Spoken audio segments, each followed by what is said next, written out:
My name is Rishikesh Deka, and I'm a third year chemical engineering student at IIT Delhi. At Infinity Hyperloop, I am a power system department head, and I have been with Infinity Hyperloop since January 2023. Firstly, I would like to tell you about the beginnings, the foundations of Team Infinity Hyperloop IIT Delhi. So, our club began on November 2021. It was initially started by two third year students, Aditi Sandarshini and Abhishek Kumar.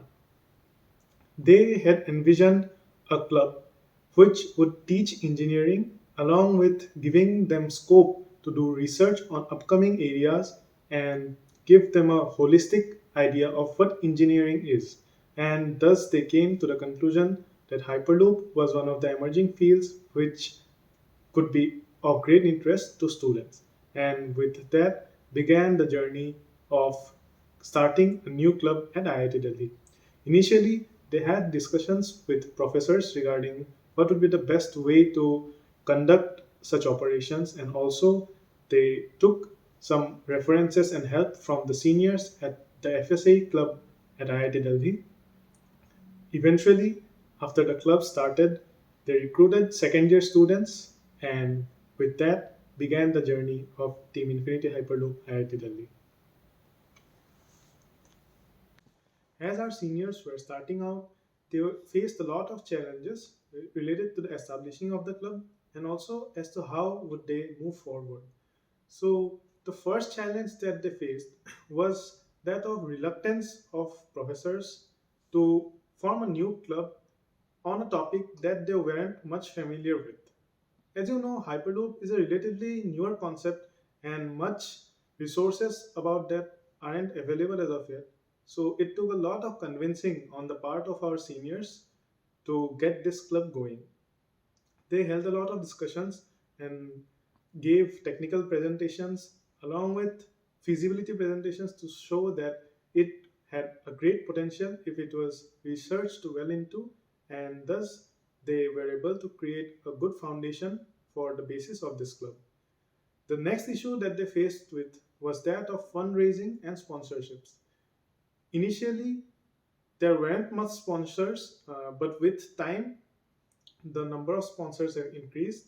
Also, lack of resources on the part of Hyperloop technology has led to huge time delays in being able to develop something substantial and to get more information and knowledge about specific technologies.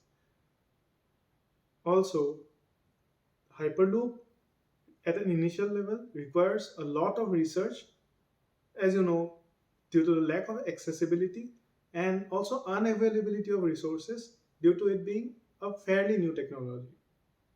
While we initially struggled to give direction to our club, now, 2 years into the club, we are a team of highly motivated 30 plus members. And we divide the team broadly into two departments, which are mechanical department and electrical department. Each department is divided further into four sub-departments that are in electrical, which are propulsion, power systems, navigation, and levitation. In mechanical, the four departments are VD and suspension, chassis, aerodynamics, and brakes.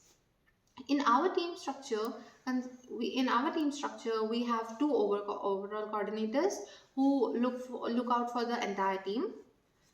Below them, there are electrical and mechanical team leads, and each of the departments they have their own departments has heads as well. As a team, we have achieved a lots of milestones. Like just last year, we went to Scotland to represent our team for final round of EHW. In CHC, we qualified for the subsystems under brakes, and uh, we also participated in a conference held by Indian Railways Ministry. We also make it a point to participate in various events and to conduct events as well for participating within the global hyperloop scene. For example, we held organized Build It Better, which was a college undergrad students competition to model a hyperloop pod.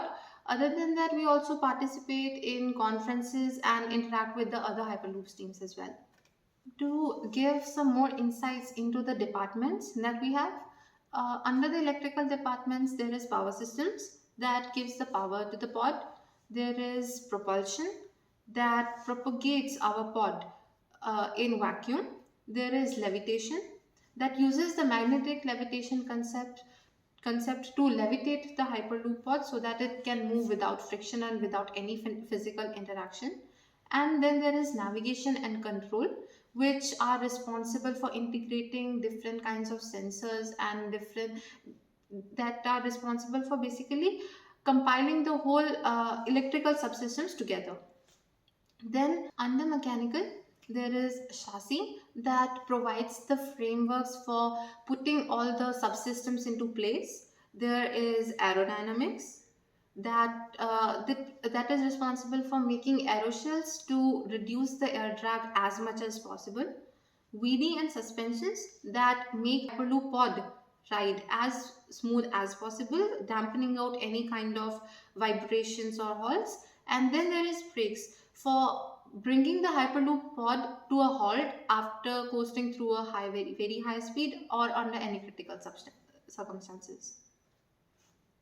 Like any team, we have our moments of highs and lows.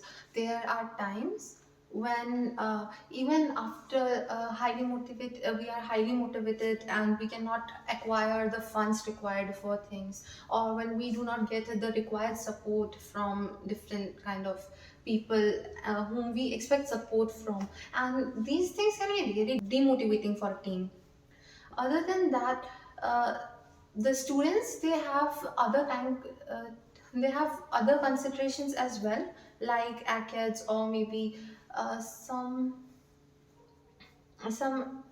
other clubs that they also want to invest time in, which also provides challenge and sometimes hinders the work that we have to do. Now let's understand Hyperloop. The question says, what is Hyperloop?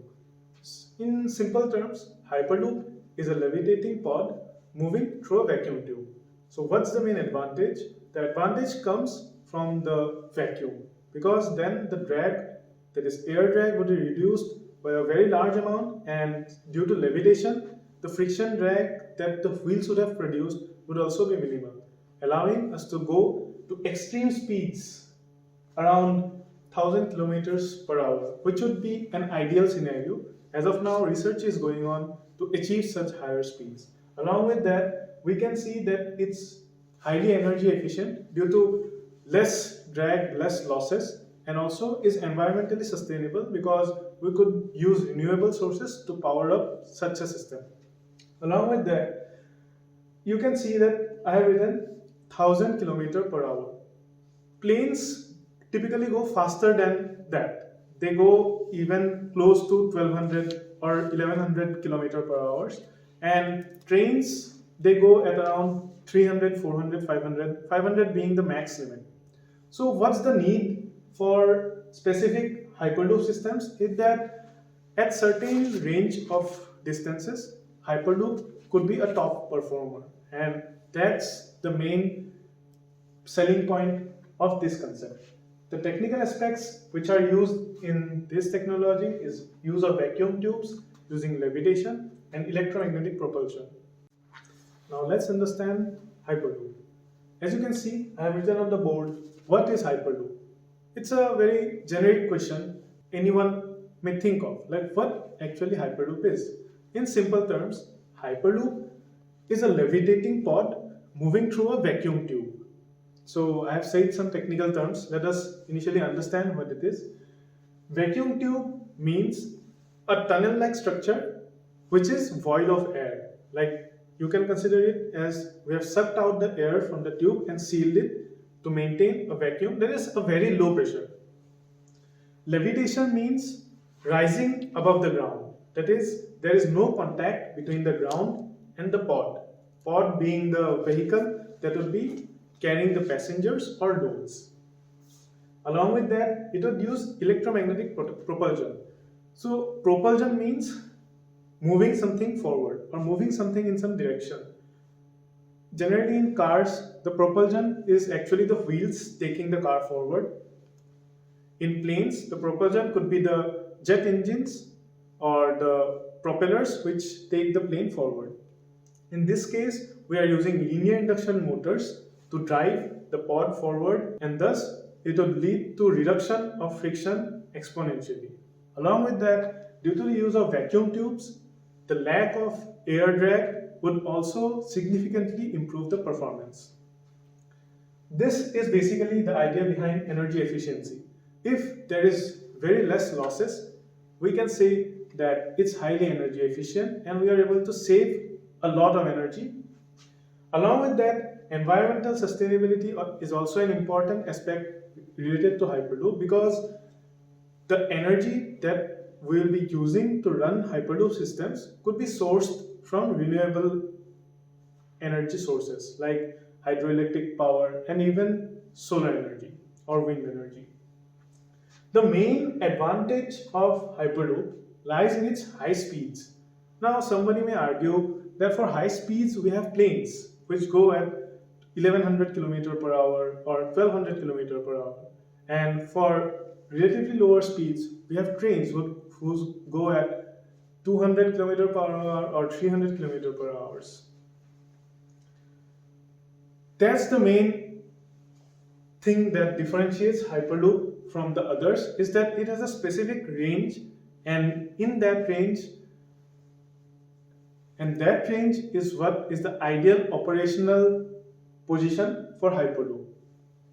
Considering distances like 500 kilometers, 400 kilometers, a very high speed of around 1000 kilometers per hour, and relatively low time of boarding and deboarding would allow Hyperloop systems to be an ideal mode of transportation for such specific distances. Delving into the subdepartment that is in focus today, power systems. Now, I want to ask you guys, what does power systems mean to you? Now, as these words suggest, power system delivers power to the pod for its various functionalities. And it is a very critical subsystem in almost every electrical system that you see in your lives. For example, say remotes. You take the cells and you use them in remotes. Same for the clocks. And there are also systems where there is a heavy requirement of power, like electric cars or electric vehicles. Even Hyperloop can be considered as one. So, for all of that, power systems is the unit that will provide power, that will cater to the power requirements of all of these. Now, the question arises, what kind of power system do we need in a Hyperloop pod? As you know, Hyperloop is supposed to coast through in vacuum, and we need power systems that are compatible with that. We also need a system that can be charged again, so we can reuse it as much as possible. We need a system that is really efficient, that is safe, that is durable, and that which can last through an entire ride. And we design the power systems for our pod according to these requirements. What power system supplies the power to are the different units like levitation, propulsion, and navigation and control. As we said before, power system powers up the entire pod, and for that we make what are called battery packs. Within that, we have three systems which are accumulator, BMS, and HV system. Now, for powering the pods, we first need to take into account the power requirements so that we can decide what specifications do we need for the battery pack to be.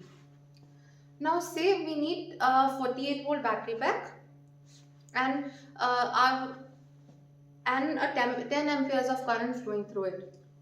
For that, we first need a group of cells that we can combine in series to make up for the required voltage. Now, these group of cells that are connected in series, these are called stacks. and each stack have their given specified configuration. To make these stacks, we select cells that match up our requirements for current and the capacity of it. When we connect them in series to make stacks, uh, if we want a 48-volt battery pack with 12-volt stacks, then we need to connect 4 such stacks. And each stack, it has 4 cells in series and 3 cells in parallel. That makes up the 4S3P configuration to provide the required current efficiently as well. Now, since the accumulator, it has to provide high voltages and high currents at times, it needs to have a robust thermal management, and for that we can implement various thermal cooling methods like air cooling, liquid cooling, or phase stage cooling, whatever suits our requirement. Now, when we are charging or discharging cells, since we are living in a very physical world, they don't get charged or discharged evenly. These cells, they have a specified range of voltage in which they are used suitably. Above that voltage or below that voltage, it is dangerous to their life cycles or even the cells to be operated, and so we need to keep them within these ranges. Now, say a cell has a nominal voltage of 3.3 volts, and it has over voltage at 4.2 volts and under voltage at 2.7 volts, and we need to keep all the cells within this range. On continuous charging and discharging, the cells get unevenly charged or discharged, and this can create a lot of difference between the actual voltages of the cell. And for that, we need methods that are termed as balancing. There are primarily two methods of balancing, which are active balancing and passive balancing. Under passive balancing, we discharge the extra charge accumulated in the cell till they match up to the level. Whereas in active balancing, we transfer charge of one cell into the another. The one cell that has extra charge gives it to the other one. Passive balancing is a very simple and cost effective method, whereas active balancing, even though it's more efficient, it's more costly and complex. Now, for us to be deciding when the balancing is done, we need the voltage measurements of each and every single cell, and this voltage has to be measured by us uh, along with the current and the temperature to enforce the safety requirements as well. For this, for measuring the voltage, we have different ICs available in the market, whereas there are current sensors and temperature sensors that we can implement. And with these methods, we can further implement the protection measures. That we need protection when the battery packs goes above the safe voltage, or when it goes under the safe voltage limit, or suppose when some cell is internally short circuited and we need to cut it off, so because a very high current flows through it, or maybe there is some other critical fault in the system that needs us to cut things off. So protection is a very basic thing that has to be implemented in BMS as well. Usually BMS is implemented in what is called a master slave topography, where the slave is corresponding to each of the stack, and master, it communicates with all of the slaves and implements what we calculates and implements the other measures. With these parameters and some other parameters, we can also calculate what is called state of charge or state of health. That is what you find as battery percentages. So BMS is a very important part of in a very important part in a battery pack. Since we are working with very high voltages, we need it to be very safe and very isolated. And for that, we have a variety of other measures like fuses, which basically cut off if a current greater than the specified current passes through it. HV disconnect that isolates the battery pack from the entire system. Specified HV wires and IMD, that is the insulation management device, to maintain an isolation between the heavy voltage and the low voltage battery. So as stated before, power system provides the power to entire pod, and we have to meet the requirements required for all the sub-departments like levitation, propulsion, navigation and control. And for that we develop the power systems, or the so-called battery packs. Under power systems, we have three units: the accumulator, BMS, that is the battery management systems, and the HV system. Starting with, since we power up the entire pod, we first take into account the specifications required. That is, say if we want a 48-volt battery pack that delivers 1 kilowatts of power. Since we are making this 48-volt battery pack, we need to have a group of cells that are put in series to provide this voltage, and this comes under the modular design. So say we have a group of cells that provide a 12-volt voltage, and when we connect it in series we have to connect 4 such stacks.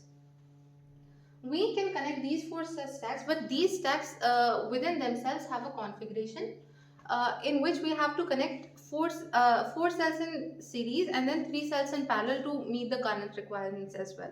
Let's now discuss about the manufacturing and testing aspect of the power system.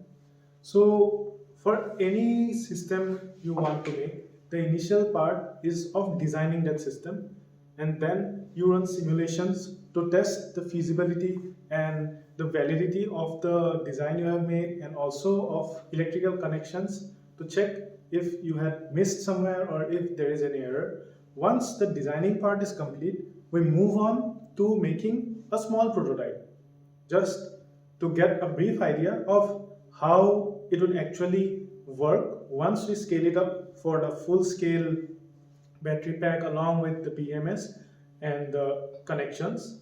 So at initial level we design, then we go to a prototype, and then we finally make the full scale design. For the accumulator, as you know that we are using cells, the first task is to make a stack.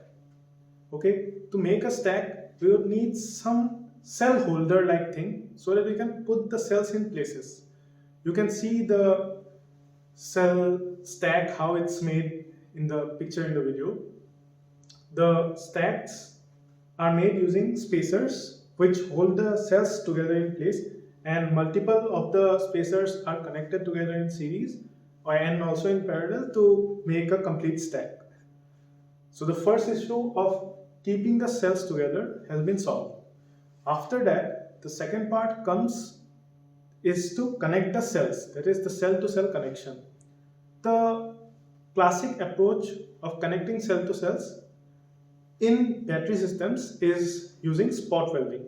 So spot welding is a method used to connect two terminals of batteries using electric current. So two poles of the spot welding machine are pressed onto the surface, and due to the high heat formed by the electric current generation leads to the melting of the nickel strip that gets fixed to the surface of the battery, so fixed to the surface of the cell.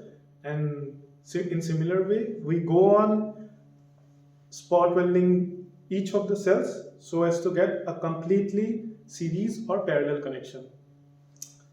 Thus this issue is also solved using spot welding.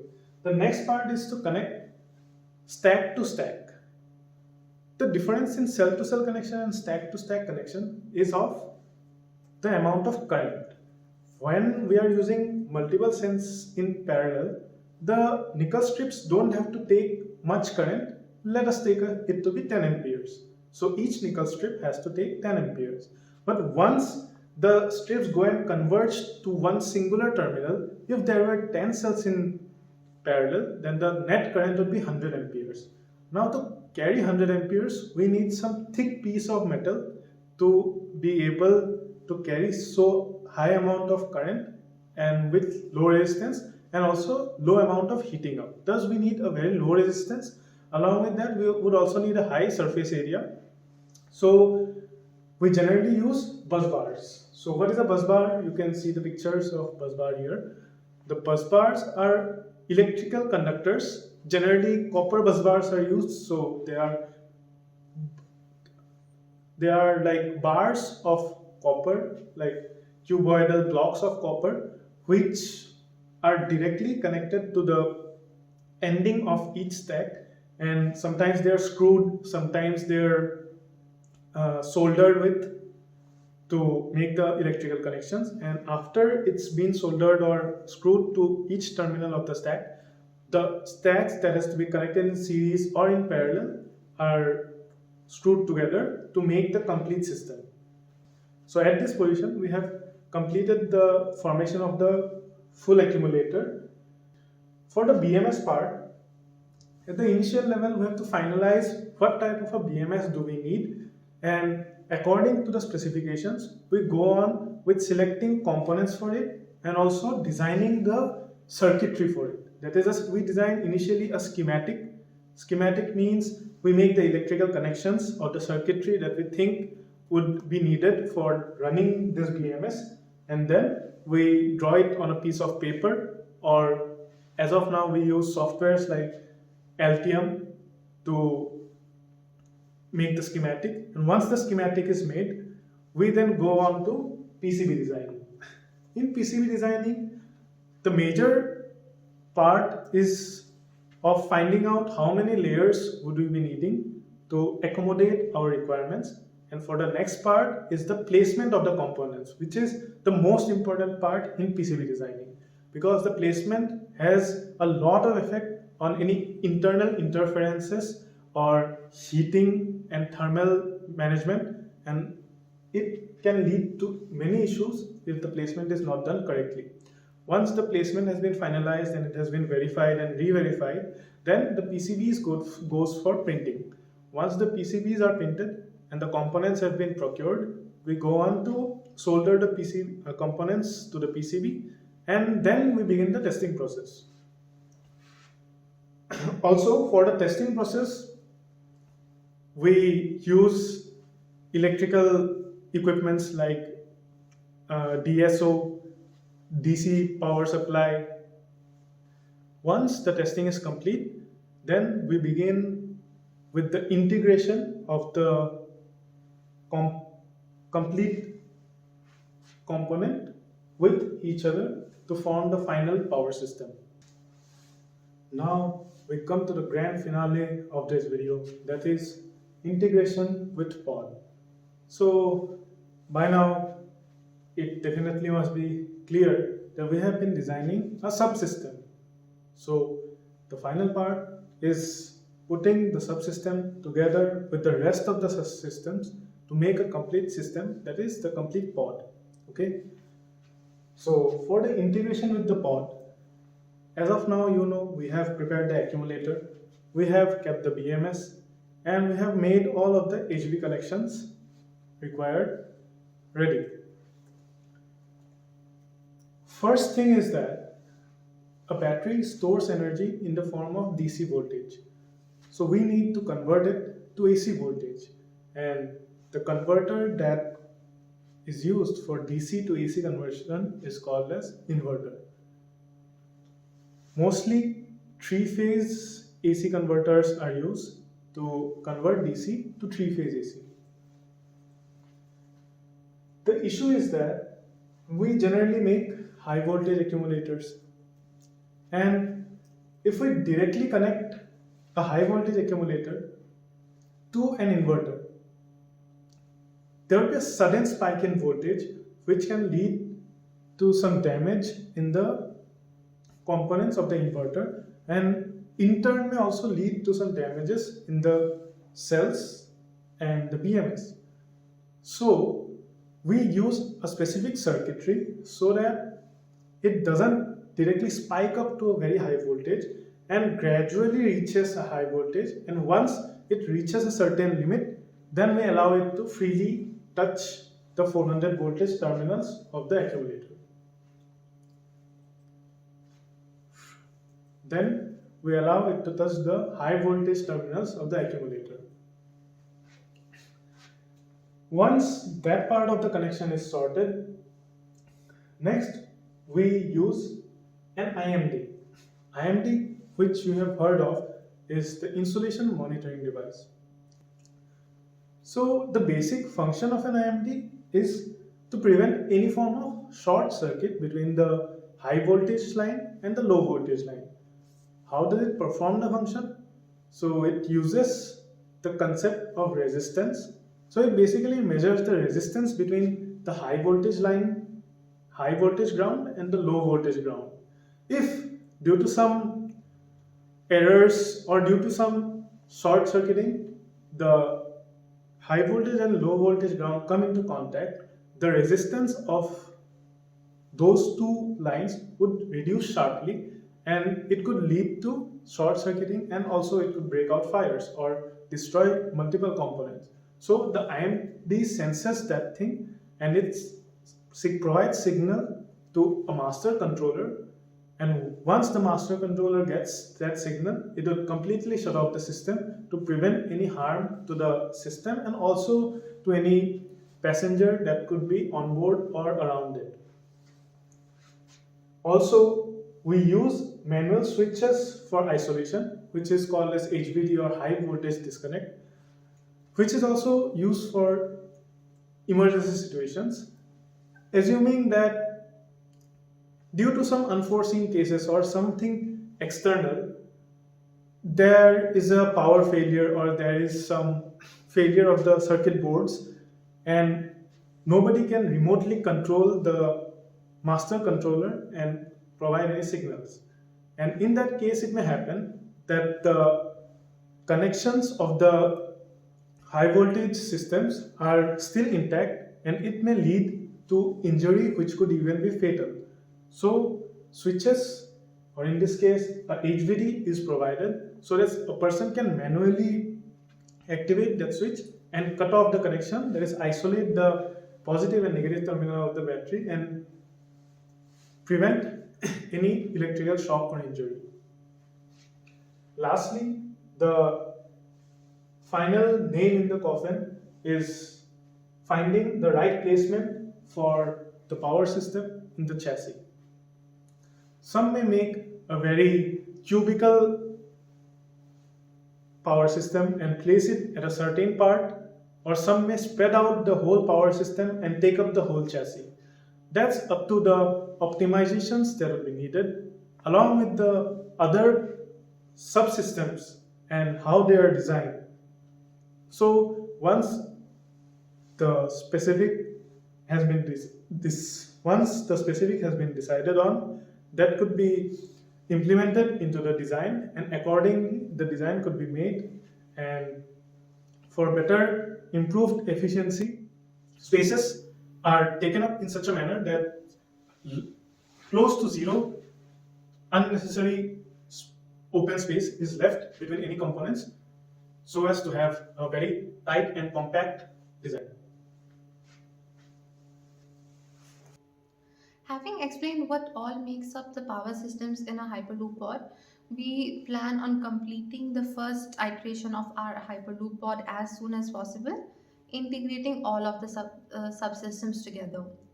Further down the road, we want to make our systems as efficient as possible and as sustainable as possible, because that is what we see what Hyperloop is in the future. The levitation modules, linear induction motor, even the power systems, it all has a scope for a better efficiency.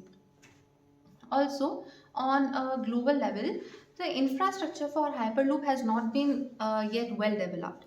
The vacuum tubes that are to be used to contain the Hyperloop pod, they are not developed, or how to generate the vacuum over such long distances, figuring that out, and the logistics of how the Hyperloop is going to be made feasible and more economic for everyone to afford. And all of this is yet to be worked out even on a global scale, and this has to be done by the interaction of Hyperloop communities all over the world, and we wish to participate in it as well.